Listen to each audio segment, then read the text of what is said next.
నమస్కారం. భారతీయ సంస్కృతిలో పండుగలు రెండు రకాలు.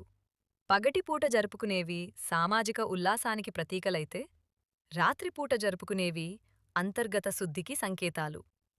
అటువంటి అద్భుతమైన, శక్తివంతమైన రాత్రే మహాశివరాత్రి. శివ అంటే ఏది లేదో అది అని అర్థం. అనంతమైన శూన్యం, ఆ శూన్యం నుండే సృష్టి ఉద్భవించింది. మళ్ళీ అందులోకే లయమవుతుంది. సంవత్సరానికి 12 శివరాత్రులు వస్తాయి. కాని మాఘమాసంలో వచ్చే ఈ కృష్ణపక్ష చతుర్దశికి మాత్రమే మహా అనే పదం ఎందుకు చేర్చారు? అసలు ఈ రాత్రి నిద్రపోకుండా ఎందుకు ఉండాలి? దీని వెనుక దాగి ఉన్న సైన్స్ ఏంటి? ఈ వీడియోలో మహాశివరాత్రి పురాణ గాథలు, పూజా విధానం మరియు మన తెలుగు రాష్ట్రాల్లోని విశేషాలను సంపూర్ణంగా తెలుసుకుందాం. మహాశివరాత్రి వెనుక ఉన్న చరిత్రను ఒకసారి తిరిగేస్తే, పురాణాల్లో ప్రధానంగా రెండు అద్భుతమైన కథలు కనిపిస్తాయి. మొదటిది లింగోద్భవ వృత్తాంతం. పూర్వం సృష్టికర్త బ్రహ్మకు, స్థితికారుడు విష్ణువుకు మధ్య ఎవరు గొప్ప అనే అహంకారపూరితమైన యుద్ధం జరిగింది. ఆ అహంకారాన్ని అణిచివేయటానికి పరమేశ్వరుడు ఆద్యంతం లేని ఒక మహా అగ్నిస్తంభంలా వారి మధ్య ఆవిర్భవించాడు. ఆ జ్యోతి యొక్క మొదలు ఎక్కడుందో తెలుసుకోవడానికి విష్ణువు వరాహరూపంలో పాతాళానికి, అంతం ఎక్కడుందో చూడడానికి బ్రహ్మ హంసరూపంలో ఆకాశానికి వెళ్లారు. కాని ఎంత వెతికినా ఆ జ్యోతి స్వరూపానికి ఆది అంతం దొరకలేదు. దాంతో శివుడే ఆదిదేవుడని, అనంతుడని వారు గ్రహించి శరణు వేడారు. ఆ అగ్నిస్తంభం చల్లబడి శివలింగంగా మారిన పవిత్ర సమయమే లింగోద్భవకాలం. అందుకే శివరాత్రి నాడు అర్ధరాత్రి 12 గంటల సమయంలో చేసే లింగోద్భవ పూజకు అంతటి విశిష్టత ఉంది. రెండవది శివకళ్యాణం.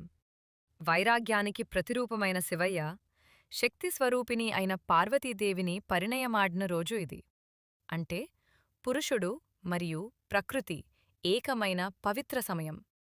అందుకే ఈ రోజున చాలా ఆలయాల్లో శివపార్వతుల కళ్యాణం కన్నుల పండుగగా జరుపుతారు.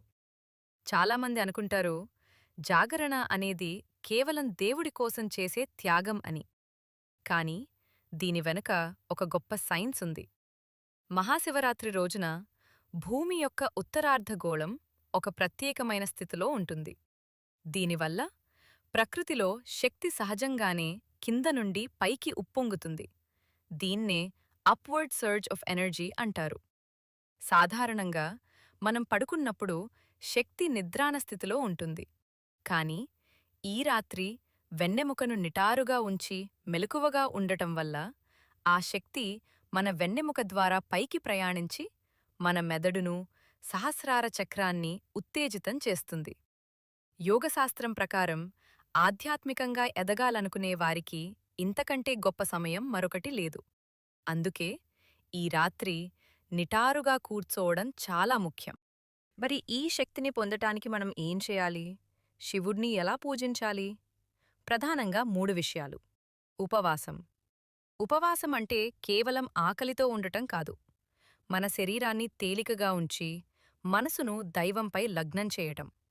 ఆరోగ్యం సహకరించేవారు నిర్జల ఉపవాసం, నీరు కూడా తాగకుండా ఉండవచ్చు.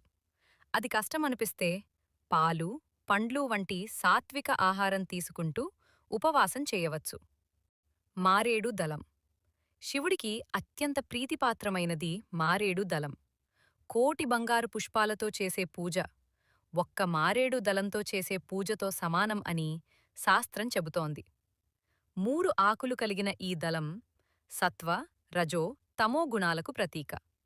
వీటిని శివుడికి అర్పించడం అంటే మన 3 గుణాలను ఆయనకు అర్పించడమే. జాగరణ. రాత్రంతా నిద్రపోకుండా ఓం నమః శివాయ అనే పంచాక్షరీ మంత్రాన్ని జపిస్తూ ఉండాలి. సినిమా పాటలు లేదా టీవీ షోలతో కాకుండా ధ్యానం లేదా భజనలతో జాగరణ చేయటం ఉత్తమం. మన తెలుగు నేల శివక్షేత్రాలకు నిలయం. త్రిలింగదేశం అని మన ప్రాంతానికి పేరు రావడానికి కారణమైన 3 ప్రధాన క్షేత్రాల్లో ఈ వేడుకలు కన్నుల పండుగగా జరుగుతాయి. 1. శ్రీశైలం. ద్వాదశ జ్యోతిర్లింగాల్లో ఒకటైన శ్రీశైల మల్లికార్జున స్వామి సన్నిధిలో శివరాత్రి నాడు జరిగే పాగాలంకరణ ఒక అద్భుతం. ఒక చేనేత కుటుంబం వారు పూర్తి చీకటిలో ఆలయ గోపురం ఎక్కి స్వామివారికి తలపాగా చుడతారు.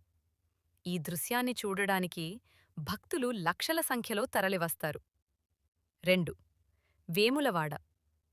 తెలంగాణలో దక్షిణ కాశీగా పిలువబడే వేములవాడ రాజరాజేశ్వర స్వామి ఆలయంలో భక్తులు కోడె మొక్కు చెల్లిస్తారు.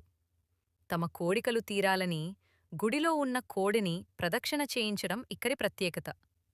ఇక్కడ శివుడిని రాజన్న అని పిలుచుకుంటారు. 3. శ్రీకాళహస్తి.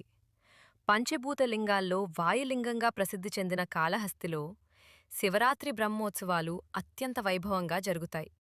ఇక్కడ గర్భగుడిలోని దీపం గాలి లేకపోయినా ఎప్పుడూ కదులుతూనే ఉండటం ఇప్పటికీ ఒక మిస్టరీ. ఇవే కాకుండా పంచారామ క్షేత్రాలైన అమరావతి, పాలకొల్లు, భీమవరం వంటి ప్రాంతాల్లో కూడా శివనామస్మరణ మారుమోగుతుంది. శివరాత్రి అంటే కేవలం జాగరణ చేసి మరుసటి రోజు విందుభోజనం చేయడం కాదు.